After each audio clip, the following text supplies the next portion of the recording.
সমস্ত প্রশংসা সেই মহান রব্বুল আলামিনের জন্য, যার অশেষ মেহেরবানিতে আমরা আজকের এই জুমার দিনে জুমার সালাত আদায়ের উদ্দেশ্যে এই মসজিদে উপস্থিত হতে পেরেছি। তাই মহান আল্লাহর শুকরিয়া স্বরূপ সবাই বলি আলহামদুলিল্লাহ।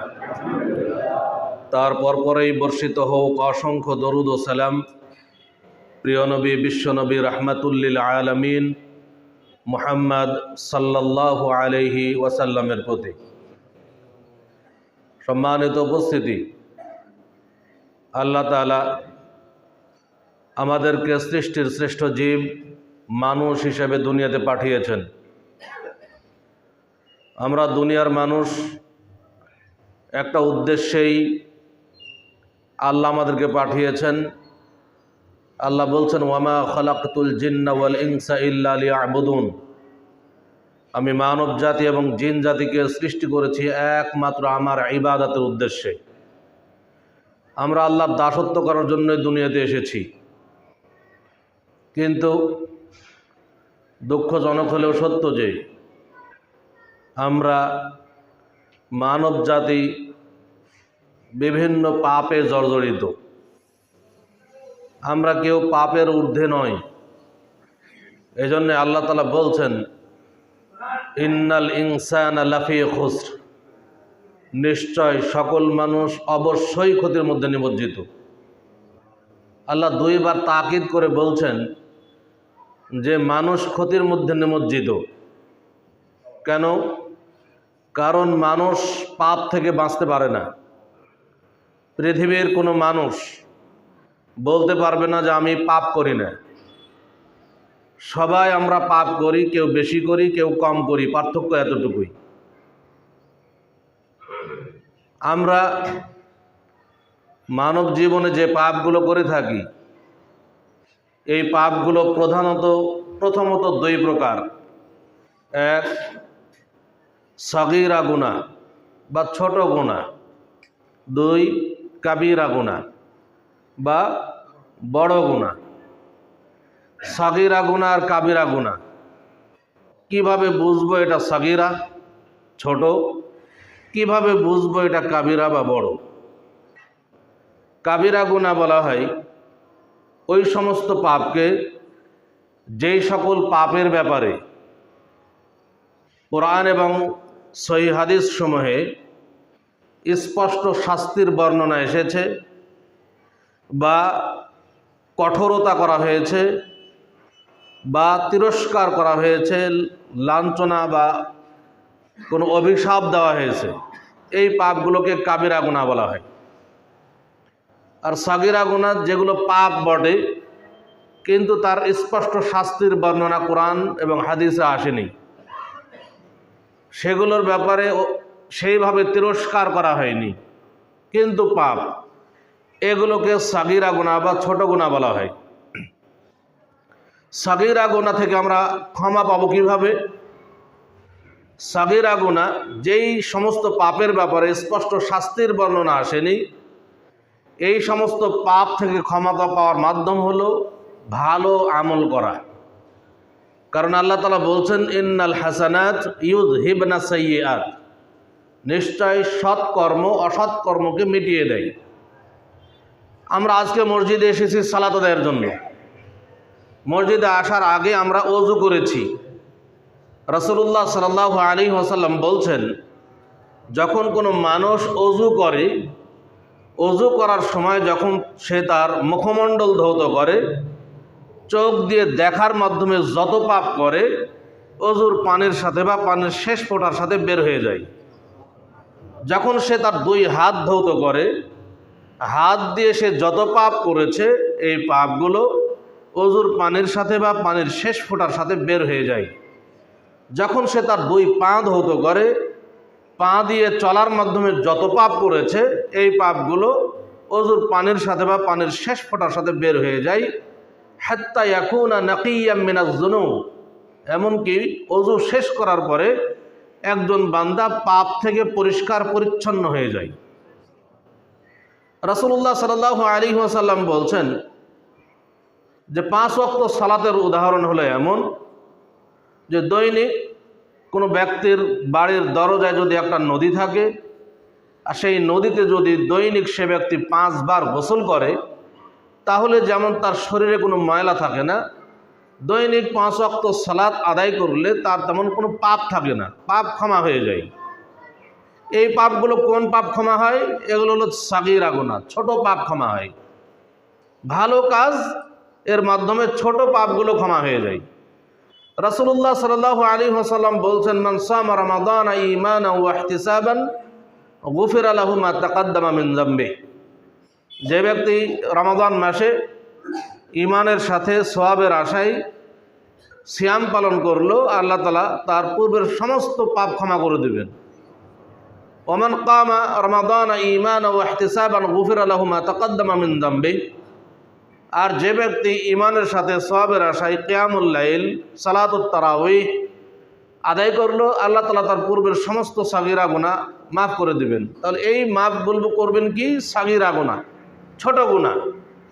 এগুলোর মাধ্যমে ছোট পাপগুলো ক্ষমা হয়ে যায়।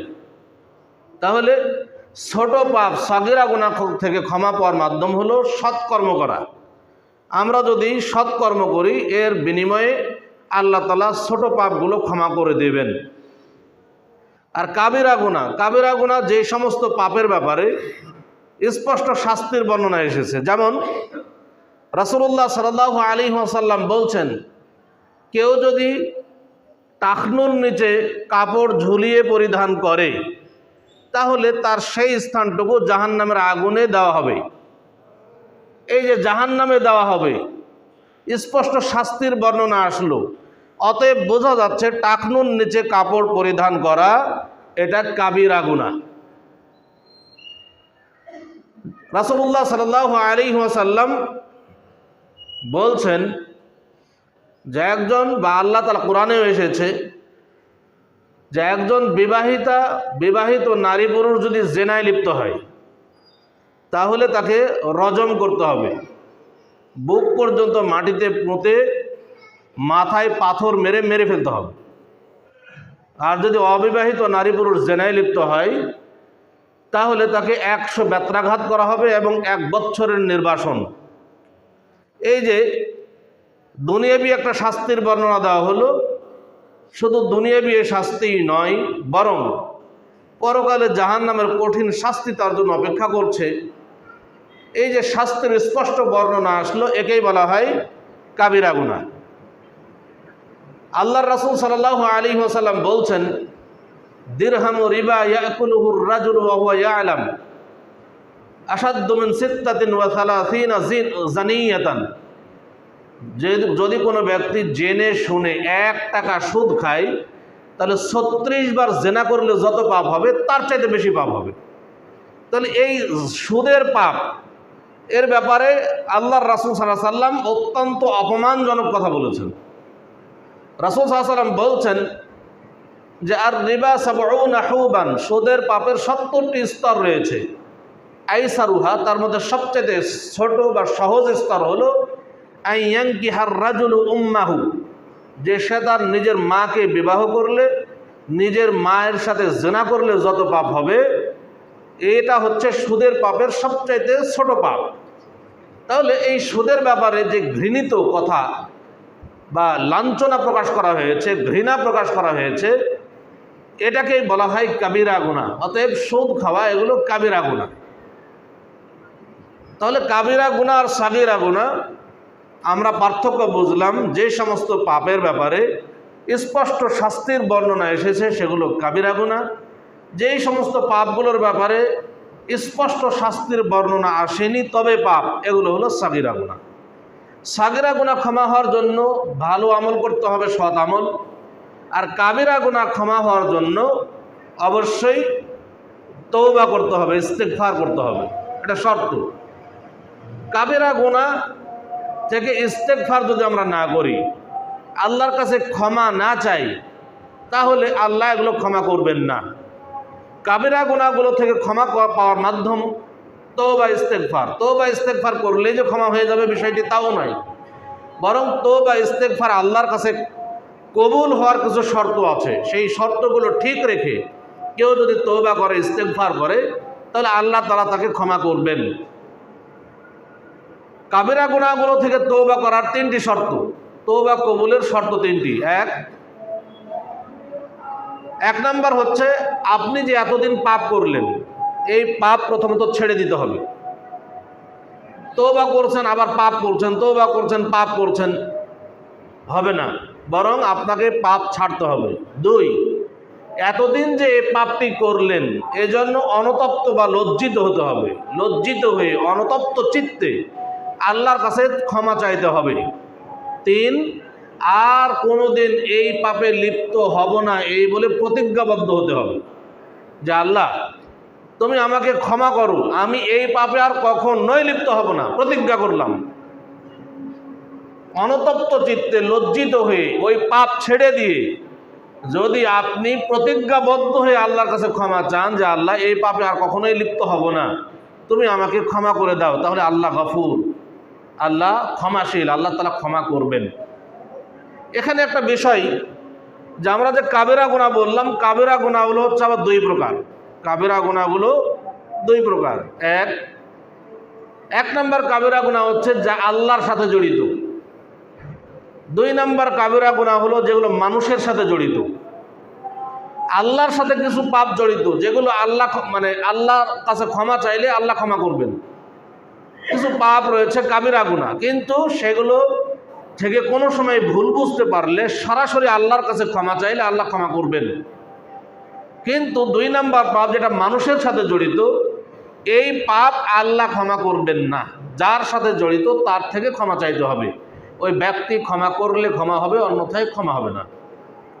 আল্লাহর সাথে জড়িত পাপ যেমন পৃথিবীর সবচেয়ে বড় পাপ হলো শিরিক।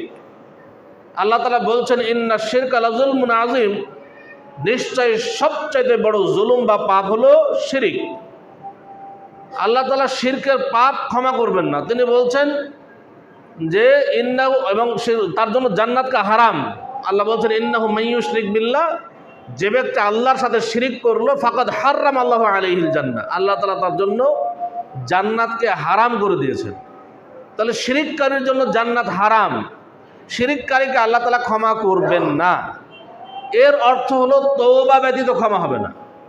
সাগীরা গুনাহ যেমন ভালো কাজ করলে ক্ষমা হয়ে যাচ্ছে, কিন্তু শিরকের পাপ যত বড়ই হোক না কেন, এটা যদি তওবা না করে শুধুমাত্র ভালো কাজ সৎকর্ম দিয়ে এটা ক্ষমা হবে না। এর উদ্দেশ্য হলো এটা, কেউ যদি শিরকের পাপ করার পরেও, সবচেয়ে বড় পাপ শিরিক, এটা করার পরেও কোনো সময় যদি ভুল বুঝতে পারে আর আল্লাহর কাছে ক্ষমা চায়, এই শিরিকটা ছেড়ে দিয়ে অনুতপ্ত চিত্তে লজ্জিত হয়ে আল্লাহর কাছে প্রতিজ্ঞাবদ্ধ হয়ে ক্ষমা চায় যে আল্লাহ তুমি আমাকে ক্ষমা করো, এই শিরক আমি আর কখনো করব না, আল্লাহ তাআলা ক্ষমা করবেন। বিদআতের পাপ হচ্ছে পৃথিবীর 2য় বৃহত্তম পাপ। কোনো ব্যক্তি যদি বিদআত করার পরে কোনো সময় ভুল বুঝতে পারে এবং সরাসরি আল্লাহর কাছে ক্ষমা চায়, এই শর্ত ঠিক রেখে, তাহলে আল্লাহ তাআলা তাকে ক্ষমা করবেন। কারণ বিদআত হচ্ছে আল্লাহর সাথে জড়িত পাপ। কিন্তু 2 নাম্বার পাপ যেটা মানুষের সাথে জড়িত, এই পাপ আল্লাহ তাআলা ক্ষমা করবেন না। যেহেতু মানুষের সাথে জড়িত, যার সাথে জড়িত তার থেকে ক্ষমা চাইতে হবে। ওই ব্যক্তি ক্ষমা করলে ক্ষমা হবে, অন্যথায় ক্ষমা হবে না। যেমন কিছু পাপ যেগুলো মানুষের সাথে জড়িত, যেমন আমরা 2-4 জন এক জায়গায় বসলেই, বা আমরা 2-4 জন মা বোন যদি এক জায়গায় বসি, তাহলে একজন আরেকজনের গীবাত করি, পরনিন্দা করি, একজন আরেকজনের বদনাম করি। এটা কিন্তু এই গীবাতের পাপ মানুষের সাথে জড়িত, এই পাপ আল্লাহ ক্ষমা করবেন না। গীবাত করা থেকে বেঁচে থাকতে হবে। রাসূলুল্লাহ সাল্লাল্লাহু আলাইহি ওয়াসাল্লাম একদা সাহাবায়ে কেরামকে জিজ্ঞেস করলেন আতাদরুনা মাল গীবা, এই সাহাবেরা তোমরা কি জানো গীবাত কাকে বলে? সাহাবায়ে কেরাম বলেন আল্লাহু ওয়া রাসূলুহু আ'লাম, গীবাত কি জিনিস আমরা জানি না, আল্লাহ এবং তার রাসূলই ভালো জানেন। রাসূলুল্লাহ সাল্লাল্লাহু আলাইহি ওয়াসাল্লাম বললেন যিকরুকা আখাকা বিমা ইয়াকরাহ, গীবাত হচ্ছে ওইটা যা তুমি তোমার ভাই সম্পর্কে এমন কিছু বর্ণনা করলে যা সে পরবর্তীতে শুনলে অপছন্দ করবে, যে আমার নামে এই কথা বলেছে, অপছন্দ করবে, এটাই হচ্ছে গীবাত। সাথে সাথে এক সাহাবী বলে উঠলেন যে আফারাইতা ইন কানা ফি আখি মা আকুলু, হে আল্লাহর রাসূল সাল্লাল্লাহু আলাইহি ওয়াসাল্লাম, আমি কোনো ব্যক্তি সম্পর্কে যেই দোষের কথা বললাম মানুষের মাঝে, যেই অপরাধের কথা বললাম, এটা যদি সত্যই সে এটা করে থাকে, সত্যই যদি এই অপরাধে সে অপরাধী হয়ে থাকে, এটা যদি সত্য হয়, তাহলেও কি গীবত হবে? একদম চুরি করেছে, হাতে নাতে ধরা পড়েছে, আমি বলবো অমুক ব্যক্তি চোর, এটা তো সত্য কথা। এই চোর বলা, সত্য কথার বলাটা কি গীবত? রাসূলুল্লাহ সাল্লাল্লাহু আলাইহি ওয়াসাল্লাম বললেন, ইন কানা ফীহি মা তাকুলু ফাকাদ ইগতাবতাহু। তুমি যে দোষ ত্রুটির কথা বর্ণনা করলে, এই দোষ ত্রুটি যদি ওই ব্যক্তির মধ্যে থাকে, এটা যদি সত্য হয়, তাহলেই সেটা গীবত হবে। ওয়া ইন লাম ইয়াকুন ফীহি মা তাকুলু ফাকাদ বাহাত্তাহু। আর তুমি যে দোষ ত্রুটির কথা বললে, এই দোষ যদি সে না করে থাকে, এই অপরাধ যদি সে না করে থাকে, তাহলে সেটা গীবত হবে না, সেটা হবে মিথ্যা অপবাদ। তাহলে একটা সত্য জিনিস বলে যদি আল্লাহ ক্ষমা না করে, কারো বিরুদ্ধে যদি মিথ্যা অপবাদ দেওয়া হয়, সেটা কিভাবে ক্ষমা হতে পারে? সেটা আরও কত বড় পাপ হতে পারে। একটা মানুষ একটা অপরাধ করেছে, সেই সত্য কথাটা বলা যাচ্ছে না, বললে আল্লাহ ক্ষমা করবেন না। কেউ একটা অপরাধ করেনি, আমি বললাম অপরাধ করেছে, তাহলে এটা কত বড় পাপ হতে পারে। এই পাপগুলো থেকে বেঁচে থাকতে হবে। গীবতের পাপ মানুষের সাথে জড়িত, এবং যত পাপ রয়েছে, বহু পাপ রয়েছে মানুষের সাথে জড়িত পাপ। মানুষের সাথে জড়িত পাপ, এই পাপ আল্লাহ ক্ষমা করবেন না। এই পাপ ক্ষমা হবে কিভাবে? এই সম্পর্কে রাসূলুল্লাহ সাল্লাল্লাহু আলাইহি ওয়াসাল্লামের একটা গুরুত্বপূর্ণ হাদিস। রাসূলুল্লাহ সাল্লাল্লাহু আলাইহি ওয়াসাল্লাম একদা সাহাবায়ে কেরামকে উদ্দেশ্য করে বলছেন, আতাদরুনা মাল মুফলিস, হে সাহাবীরা, তোমরা কি জানো সবচাইতে অসহায়, দরিদ্র, নিঃস্ব ব্যক্তিকে? সাহাবায়ে কেরাম বললেন, আল মুফলিসু ফিনা মান লা দিরহাম লাহু ওয়ালা মাতা। আমাদের মধ্যে সবচাইতে অসহায়, দরিদ্র, নিঃস্ব ব্যক্তি হলো ওই ব্যক্তি, যে ব্যক্তি ধন সম্পদ কিছুই নাই। যেই ব্যক্তির ধন সম্পদ কিছুই নাই, কোনো দিরহাম নাই, দিনার নাই, কিছুই নাই, ওই ব্যক্তি সবচেয়ে নিঃস্ব, অসহায়। রাসূলুল্লাহ সাল্লাল্লাহু আলাইহি ওয়াসাল্লাম বললেন, ইন্নাল মুফলিসা মিন উম্মতি মান ইয়াতি ইয়াউমাল কিয়ামাতি বিসালাতিন ওয়া সিয়ামিন ওয়া যাকাতিন। আমার উম্মতের মধ্যে সবচাইতে অসহায়, দরিদ্র, নিঃস্ব ব্যক্তি হবে ওই ব্যক্তি, যে ব্যক্তি কিয়ামতের মাঠে প্রচুর পরিমাণে নেকি নিয়ে উপস্থিত হবে। সে দুনিয়াতে নিয়মিত সালাত আদায় করেছে, নির্ধারিত যাকাত আদায় করেছে, হজ করেছে, যত ইবাদত সে করেছে, বহু নেকি, প্রচুর পরিমাণে নেকি অর্জন করেছে। এই প্রচুর পরিমাণে নেকি নিয়ে কিয়ামতের মাঠে উপস্থিত হবে। ওয়ায়াতি কদ শাতামা হাযা ওয়া কাযাফা হাযা ওয়া আকালা মালা হাযা ওয়া সাফাকা দামা হাযা ওয়া দারাবা হাযা। তারপরে তার বিরুদ্ধে একের পর এক আল্লাহর কাছে অভিযোগ পেশ হতে থাকবে। বিভিন্ন অভিযোগকারী আসবে অভিযোগ করতে কিয়ামতের মাঠে। একজন এসে বলবে যে, হে আল্লাহ, এ দুনিয়াতে যখন ছিল এই আমাকে গালি দিয়েছিল। আরেকজন এসে বলবে, হে আল্লাহ, দুনিয়াতে যখন এই ব্যক্তি ছিল আমার বদনাম করেছিল, গীবাত করেছিল। আরেকজন এসে বলবে, হে আল্লাহ, এ ব্যক্তি দুনিয়াতে আমার বিরুদ্ধে মিথ্যা অপবাদ দিয়েছিল। আরেকজন এসে বলবে, হে আল্লাহ, দুনিয়াতে এ ব্যক্তি আমাকে মেরেছিল। আরেকজন এসে বলবে, হে আল্লাহ, দুনিয়াতে এ ব্যক্তি আমাকে ধন সম্পদ থেকে বঞ্চিত করেছে, আমার ধন সম্পদ অন্যায় করে সে জোর করে দখল করে ভক্ষণ করেছে, আমাকে দেয় নাই, আমার হক আমাকে দেয় নাই। এইভাবে একের পর এক অভিযোগ পেশ করতে থাকবে। তখন আল্লাহ কীভাবে বিচার করবেন? যেহেতু আল্লাহ ক্ষমা করেননি এই পাপ, আল্লাহ ক্ষমা করবেন না, কারণ মানুষের সাথে জড়িত। আল্লাহ এবার বিচার করবেন কীভাবে?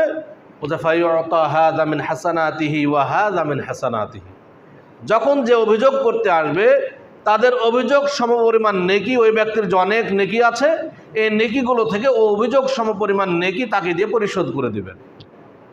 যখন এসে বলবে একজন যে, আল্লাহ, দুনিয়াতে ব্যক্তি আমাকে গালি দিয়েছিল, তখন আমার ওই গালির সমপরিমাণ নেকি তাকে দিব, যাও তোমাকে আজকে নেকি দিয়ে পরিশোধ করে দাও। আরেকজন যখন এসে বলবে যে, আল্লাহ, দুনিয়াতে এই ব্যক্তি আমার ধন সম্পদ অন্যায়ভাবে ভক্ষণ করেছে, আবার ওই পরিমাণ নেকি তার থেকে নিয়ে তাকে দিয়ে দিবেন যে আজকে তোমাকে নেকি দিয়ে পরিশোধ করে দেওয়া হলো। একের পর এক নেকি দিয়ে পরিশোধ করা হবে। এইভাবে ফাইন ফানিয়াত হাসানাতুহু, নেকি দিয়ে পরিশোধ করতে করতে যখন তার নেকি শেষ হয়ে যাবে, নেকি আর নাই, যত নেকি অর্জন করেছিল দুনিয়াতে সব শেষ হয়ে গেল, কিন্তু অভিযোগকারী শেষ হয়নি। এখনও অভিযোগকারী অভিযোগ করছে তার বিরুদ্ধে, কিন্তু সে তার থেকে নেকি দিয়ে যে তাকে পরিশোধ করবে, এই নেকি শেষ, নেকি দিয়ে পরিশোধ করার মতো আর নেকি নাই। তখন আল্লাহ কি করবেন? উখিযা মিন খাতায়াহুম ফাতুরিহাত আলাইহি, যেহেতু নেকি দিয়ে পরিশোধ করার মতো আর নেকি নাই, সেহেতু যারা অভিযোগ করতে আসছে তাদের অভিযোগ সমপরিমাণ পাপ তাদের থেকে নিয়ে এর ঘাড়ে চাপিয়ে দিবে। যেহেতু তোমার নেকি নাই পরিশোধ করার মতো, অতএব তার পাপ তুমি নিয়ে নাও, তার পাপ কমে যাবে, পাপের শাস্তি তুমি ভোগ করো। এইভাবে তার পাপ এর ঘাড়ে চাপিয়ে দিবেন। সুম্মা তুরিহা ফিন্নার, অতঃপর তাকে জাহান্নামে নিক্ষেপ করা হবে এই পাপের শাস্তি ভোগ করার জন্য। সম্মানিত উপস্থিতি, হাদিস স্পষ্ট, হাদিসের বেশি ব্যাখ্যা বিশ্লেষণ করার প্রয়োজন নেই। গুরুত্বপূর্ণ হাদিস। মানুষের হক নষ্ট, মানুষের সাথে যে পাপগুলো জড়িত অত্যন্ত ভয়ঙ্কর। কারণ কি? যেই পাপগুলো আল্লাহর সাথে জড়িত, এই পাপগুলো থেকে মানুষ যে কোনো সময় ভুল বুঝতে পারে, ভুল বুঝে সরাসরি আল্লাহর কাছে কান্নাকাটি করলেন, হ্যাঁ, আল্লাহর কাছে ক্ষমা চাইলেন, আল্লাহ গফুরুর রহিম, আল্লাহ ক্ষমা করবেন আপনাকে। কিন্তু যে পাপগুলো মানুষের সাথে জড়িত, বহু মানুষের বহু হক নষ্ট করে রেখেছেন। আপনি আপনার প্রতিবেশীর হক নষ্ট করেছেন, বহু। আপনি বাবা এক সন্তানকে সম্পদ দিয়েছেন, আরেক সন্তানকে দেন নাই। ছেলেদেরকে সম্পদ দিয়েছেন, মেয়েদেরকে দেননি। আপনি ভাই, আপনার বোনকে আপনি সম্পদ দেননি। বোনের সম্পদ জোর করে অন্যায়ভাবে ভক্ষণ করছেন। এগুলো সব কিন্তু হাক্কুল ইবাদ, এটা বান্দার হক। যখনই অন্য কারো হক আপনার কাছে আছে, আপনি যার হক তাকে বুঝিয়ে দেননি, তখন এর জন্য কিয়ামতের দিন অবশ্যই অবশ্যই আপনাকে নেকি দিয়ে পরিশোধ করতে হবে। যদি নেকি না থাকে, তাহলে যার হক নষ্ট করেছেন ওই হক পরিমাণ পাপ তার থেকে আপনার ঘাড়ে দেওয়া হবে এবং আপনাকে সে পাপের শাস্তি ভোগ করার জন্য জাহান্নামে যেতে হবে। এজন্য মানুষের সাথে জড়িত পাপ ভয়ঙ্কর। সবসময় বাঁচার চেষ্টা করতে হবে যে আমার দ্বারা কোনো মানুষের যেন ক্ষতি না হয়, মানুষের উপকার করার চেষ্টা করতে হবে। উপকার করতে না পারলেও এতটুকু চেষ্টা করতে হবে যে আমার দ্বারা কারো যেন ক্ষতি না হয়। এই চেষ্টা সবার থাকা উচিত। সম্মানিত উপস্থিতি, তাহলে আমরা যেটা বুঝলাম, কাবিরা গুনাহ দুই প্রকার: এক, আল্লাহর সাথে জড়িত; দুই, মানুষের সাথে জড়িত। সকল পাপ থেকে আল্লাহর কাছে ক্ষমা চাইতে হবে, তওবা করতে হবে। এই হাক্কুল ইবাদ ক্ষমা পাওয়ার জন্য এটা ওই আগের তিনটা শর্তর সাথে আরেকটা শর্ত যোগ হবে, সেটা হলো যার হক তাকে ফিরিয়ে দেওয়া। যার হক তাকে ফিরিয়ে দিবেন, দিয়ে আল্লাহর কাছে ক্ষমা চাইবেন যে আল্লাহ, এতদিন তার হক নষ্ট করেছিলাম, তুমি আমাকে ক্ষমা করে দিও, আমি তার হক তাকে ফিরিয়ে দিয়েছি। আর যদি যার হক সে না নিয়ে যদি আপনাকে ক্ষমা করে দেয়, তবুও ক্ষমা হবে। অর্থাৎ ওই ব্যক্তি ক্ষমা করলে ক্ষমা হবে, অন্যথায় ক্ষমা হবে না। সম্মানিত উপস্থিতি, আমরা দুনিয়াতে সবাই পাপী। যে কোনোভাবে আপনি যদি চিন্তা করেন যে আমি কি কি পাপ করছি, দেখবেন যে অনেক পাপ আমার আপনার চোখের সামনে ভেসে উঠবে, যেটা প্রতিনিয়ত আমাদের দ্বারা হচ্ছে। আমাদের বেশি বেশি ক্ষমা চাওয়া দরকার, ক্ষমা চাইতে হবে বেশি বেশি। আল্লাহ রাসূল সাল্লাল্লাহু আলাইহি ওয়াসাল্লামের খবর আমরা জানি। রাসূলুল্লাহ সাল্লাল্লাহু আলাইহি ওয়াসাল্লাম এমন একজন ব্যক্তি ছিলেন যার পূর্বের গুনাহ, পরের গুনাহ সব ক্ষমা করে দেওয়া হয়েছে। এরপরেও রাসূলুল্লাহ সাল্লাল্লাহু আলাইহি ওয়াসাল্লাম দৈনিক কমপক্ষে 100 বার ক্ষমা চাইতেন। যার পূর্বের পরের সব গুনাহ ক্ষমা করে দেওয়া হলো, তিনি যদি দৈনিক কমপক্ষে 100 বার ক্ষমা চান, আমাদের তো আর পূর্বের গুনাহ পরের গুনাহ ক্ষমা করা হয়নি, আমাদের কত ক্ষমা চাওয়া লাগতে পারে। কিন্তু দুঃখের বিষয় হলো যে আমরা ক্ষমা চাই না, এটা বড়ই দুঃখের ব্যাপার। সাহাবায়ে কেরাম, আমরা জানি বহু সাহাবায়ে কেরাম, 10 জন সাহাবী দুনিয়াতে থাকতেই জান্নাতের সুসংবাদ পেয়েছেন। তারা কিন্তু এমনিতেই পান নাই। তাদের যে ইমানের মজবুতি, তাদের যে পাপ থেকে বাঁচার চেষ্টা, এটা যদি দেখেন তাহলে বুঝতে পারবেন যে আসলে তারা কেন দুনিয়াতে থাকতে জান্নাতের সার্টিফিকেট পেলেন, সুসংবাদ পেলেন। দেখেন তারা কীভাবে চেষ্টা করেছেন পাপ থেকে বাঁচার। দু একটা কাহিনী আপনাদেরকে বলি। রাসূলুল্লাহ সাল্লাল্লাহু আলাইহি ওয়াসাল্লামের জামানায় একজন সাহাবী, যার নাম মাইজ ইবনে মালিক রাদিয়াল্লাহু তাআলা আনহু, তিনি জেনায় লিপ্ত হয়ে গেলেন। জেনা করার পরে তিনি ভুল বুঝতে পারলেন যে আমার তো বিরাট পাপ হয়ে গেছে। নিজে নিজেই এসে আল্লাহ রাসূল সাল্লাল্লাহু আলাইহি ওয়াসাল্লামকে বললেন, হে আল্লাহ রাসূল সাল্লাম, তাহহিরনি, আমাকে পবিত্র করুন, আমি জেনা করে ফেলেছি, অর্থাৎ আমার উপরে জেনার হদ কায়েম করুন।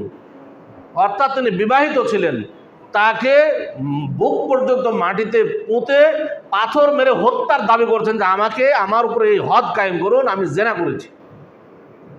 রাসূলুল্লাহ সাল্লাল্লাহু আলাইহি ওয়াসাল্লাম তাকে বললেন, ইরজি, তুমি বাড়ি ফিরে যাও, ফাস্তাগফিরিল্লাহ, আল্লাহর কাছে ক্ষমা চাও, ওয়া তুব ইলাইহি, আল্লাহর দিকে ফিরে আসো। মাইজ ইবনে মালিক রাদিয়াল্লাহু তাআলা আনহু ফিরে গেলেন, কিন্তু তিনি মানতে পারছেন না। রাসূল সাল্লাল্লাহু আলাইহি ওয়াসাল্লাম তো ফিরে যেতে বললেন, কিন্তু এটা যদি ক্ষমা না হয়, তওবা করতে তো বললেন, ইস্তেগফার করতে বললেন, ক্ষমা চাইতে বললেন, আমি ক্ষমা চাইলাম, আল্লাহ যদি ক্ষমা না করে তাহলে তো এই পাপের শাস্তি আমাকে জাহান্নামে ভোগ করতে হবে। কিছু দূর যে আবারও ফিরে আসলেন যে না, আমি শাস্তি দুনিয়াতে নিতে চাই, জাহান্নামের কঠিন শাস্তি আমি সহ্য করতে পারবো না। আবারও ফিরে আসলেন, ফিরে এসে একই কথা বলছেন যে তাহহিরনি ইয়া রাসূলুল্লাহ, হে আল্লাহ রাসূল সাল্লাল্লাহু আলাইহি ওয়াসাল্লাম, আপনি আমাকে পবিত্র করুন, আমি জিনা করেছি। দ্বিতীয়বার একই কথা রাসূল সাল্লাল্লাহু আলাইহি ওয়াসাল্লাম বললেন, ইরজি, তুমি বাড়ি ফিরে যাও, ফাস্তাগফিরিল্লাহ, আল্লাহর কাছে ক্ষমা চাও, ওয়া তুব ইলাইহি, এবং আল্লাহর দিকে ফিরে আসো। আবারও ফিরে গেলেন, আবারও তিনি মন থেকে মেনে নিতে পারছেন না। কিছু দূর গিয়ে আবারও ফিরে আসলেন, আবারও বলছেন যে তাহহিরনি ইয়া রাসূলুল্লাহ, হে আল্লাহ রাসূল সাল্লাল্লাহু আলাইহি ওয়াসাল্লাম, আপনি আমাকে পবিত্র করুন, আমার উপর হদ কায়েম করুন, জেনার হদ, আমাকে রজম করুন। রাসূল সাল্লাল্লাহু আলাইহি ওয়াসাল্লাম তৃতীয়বারে একই কথা বললেন, ইরজি, তুমি বাড়ি ফিরে যাও, ফাস্তাগফিরিল্লাহ, আল্লাহর কাছে ক্ষমা চাও, ওয়া তুব ইলাইহি, আল্লাহর দিকে ফিরে আসো। আবার ফিরে গেলেন তৃতীয়বার, আবার কিছু দূর গিয়ে আবার চতুর্থবার ফিরে আসলেন। রাসূল সাল্লাল্লাহু আলাইহি ওয়াসাল্লাম তখন একটু রাগ করলেন, একটু রেগে গিয়ে বলছেন, সাহাবায়ে কেরাম সবাই আছে, তিনি বলছেন যে আচ্ছা দেখো তো এই লোকটা পাগল নাকি, আমি তাকে বারবার বলছি যে তুমি ফিরে যাও, ক্ষমা চাও আল্লাহর কাছে, আবার বারবার সে ফিরে এসে একই কথা বলছে, এই ব্যক্তি কি পাগল? একজন সাহাবী দাঁড়িয়ে সাক্ষী দিল যে না, আল্লাহ রাসূল সাল্লাল্লাহু আলাইহি ওয়াসাল্লাম, এই ব্যক্তি পাগল নয়, সুস্থ ব্যক্তি। তখন রাসূল সাল্লাল্লাহু আলাইহি ওয়াসাল্লাম বললেন, দেখো তো মদ পান করেছে নাকি, তাহলে মদ পান করে মাতাল অবস্থা আছে নাকি, যে আমি তাকে বারবার যে কথা বলছি সেটা না মেনে বারবার ফিরে আসছে, একই কথা বলছে। তখন একজন সাহাবী দাঁড়িয়ে তার মুখ শুঁকে দেখলেন যে তার মুখে মদের কোনো দুর্গন্ধ আছে কি না। তিনি দেখলেন যে মদের কোনো দুর্গন্ধ তার মুখ থেকে বের হয় না। সাক্ষী দিলেন যে হে আল্লাহ রাসূল সাল্লাল্লাহু আলাইহি ওয়াসাল্লাম, তার মুখে মদের কোনো দুর্গন্ধ নেই, অতএব সে মদ পান করেনি, সে মদ্যপ নয়। রাসূলুল্লাহ সাল্লাল্লাহু আলাইহি ওয়াসাল্লাম তখন তাকে জিজ্ঞেস করলেন, সত্যি কি তুমি জেনা করেছো? তো হ্যাঁ আল্লাহ রাসূল সাল্লাল্লাহু আলাইহি ওয়াসাল্লাম, আমি জেনা করেছি, আমি এই পাপ থেকে দুনিয়াতে শাস্তি ভোগ করতে চাই, আমার উপর জেনার হদ কায়েম করুন, জাহান্নামের কঠিন শাস্তি আমি ভোগ করতে চাই না। রাসূল সাল্লাল্লাহু আলাইহি ওয়াসাল্লাম তখন সাহাবায়ে কেরামকে বললেন, যাও এই মাইজ ইবনে মালিককে নিয়ে যাও, বুক পর্যন্ত মাটিতে পুঁতে রজম করো তাকে। সাহাবায়ে কেরাম তাকে নিয়ে গিয়ে রজম করলেন। রাসূলুল্লাহ সাল্লাল্লাহু আলাইহি ওয়াসাল্লাম সেই দিন বলেছিলেন যে মাইজ ইবনে মালিক যে তওবা করেছে, যত তওবা করেছে এই পাপের জন্য, এই তওবা যদি তোমাদের সকলের মধ্যে বন্টন করে দেওয়া হয়, তোমাদের সকলের সকল পাপ ক্ষমা হওয়ার জন্য যথেষ্ট হয়ে যাবে। এই ঘটনার কয়েকদিন পরেই আরেকজন মহিলা এসেছে, গামেদি গোত্রের একজন মহিলা, রাসূল সাল্লাল্লাহু আলাইহি ওয়াসাল্লামের কাছে একই কথা এসে বলছে যে হে আল্লাহ রাসূল সাল্লাল্লাহু আলাইহি ওয়াসাল্লাম, তাহহিরনি, আমাকে পবিত্র করুন, আমি জিনা করেছি। একই কথা রাসূল সাল্লাল্লাহু আলাইহি ওয়াসাল্লাম মাইজ ইবনে মালিককে যা বলেছিলেন একই কথা রাসূল সাল্লাল্লাহু আলাইহি ওয়াসাল্লাম তাকে বলছেন যে ইরজি, তুমি বাড়ি ফিরে যাও, ফাস্তাগফিরিল্লাহ, আল্লাহর কাছে ক্ষমা চাও, ওয়া তুব ইলাইহি, এবং আল্লাহর দিকে ফিরে আসো। তখন ওই গামেদি মহিলা প্রথমবার যখন এই কথা বললেন, সাথে সাথেই গামেদি মহিলা বলছেন যে আপনি মাইজ ইবনে মালিককে যে কথা বলে ফিরিয়ে দিয়েছিলেন, আমাকেও কি ঠিক একই কথা বলে ফিরিয়ে দেবেন? রাসূল সাল্লাল্লাহু আলাইহি ওয়াসাল্লাম তখন তাকে বললেন, তুমি কি সত্যিই জিনা করেছো? হ্যাঁ, আমি সত্যিই জিনা করেছি, এটা আমার জেনার সন্তান আমার পেটে, আমি এখন গর্ভবতী, এটা আমার প্রমাণ যে আমি যে জেনা করেছি, জেনার সন্তান, আমি এখন গর্ভবতী, অতএব আমার উপর জেনার হদ কায়েম করুন। রাসূল সাল্লাল্লাহু আলাইহি ওয়াসাল্লাম বললেন, তুমি ফিরে যাও বাড়িতে, তুমি যেহেতু তোমার পেটে এখন সন্তান, এই সন্তান পেটে থাকা অবস্থায় তোমার উপরে হদ কায়েম হবে না, যেই দিন সন্তান প্রসব হবে সেই দিন তুমি আবার ফিরে আসো, সন্তান প্রসব করার পরে আসো, তাহলে তোমার উপরে হদ কায়েম হবে। মহিলা চলে গেল। সন্তান যখন প্রসব হলো, সাথে সাথে রাসূল সাল্লাল্লাহু আলাইহি ওয়াসাল্লামের কাছে খবর আসলো যে হে আল্লাহ রাসূল সাল্লাল্লাহু আলাইহি ওয়াসাল্লাম, এই ব্যক্তি, এই মহিলা সন্তান প্রসব করেছে।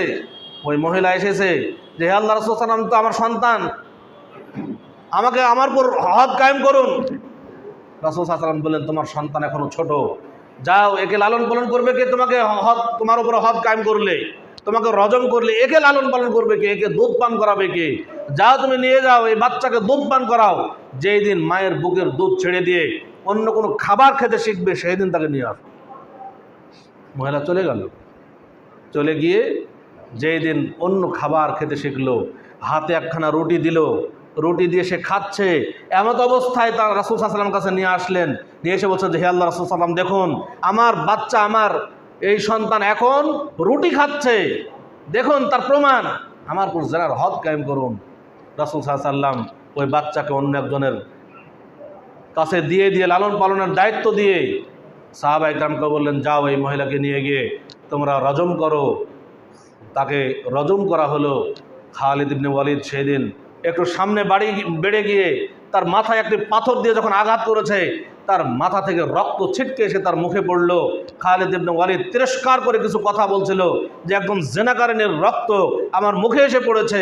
রাসূল সাল্লাল্লাহু আলাইহি ওয়াসাল্লাম সাথে সাথে ধমক দিয়েছিলেন সেই দিন খালিদ ইবনে ওয়ালিদকে যে, হে খালিদ, তুমি থামো, তুমি এই মহিলা যত তওবা করেছে, এই তওবা যদি তোমাদের সকলের মধ্যে বন্টন করে দেওয়া হয়, তোমাদের সকলের জন্য যথেষ্ট হয়ে যাবে। সম্মানিত উপস্থিতি, অনেক কিছু শিক্ষার বিষয় আছে। বর্তমানে আমরা কোনো পাপ করলে আল্লাহর কাছে তো তওবা করেই না, সেটা কত কিভাবে গোপন করা যায়। মনে করি যে আর কেউ দেখলো না, কিন্তু তারা যেভাবে জাহান্নামের কঠিন শাস্তিকে ভয় করেছেন, এই ভয় আমাদের অন্তরে জাগ্রত হয় না। আমাদের এই অন্তরে ভয় জাগ্রত করতে হবে, জাহান্নামের কঠিন শাস্তির ভয়। এটা যদি জাগ্রত করতে পারি, তাহলে আমরা যাবতীয় পাপ থেকে বাঁচতে পারবো।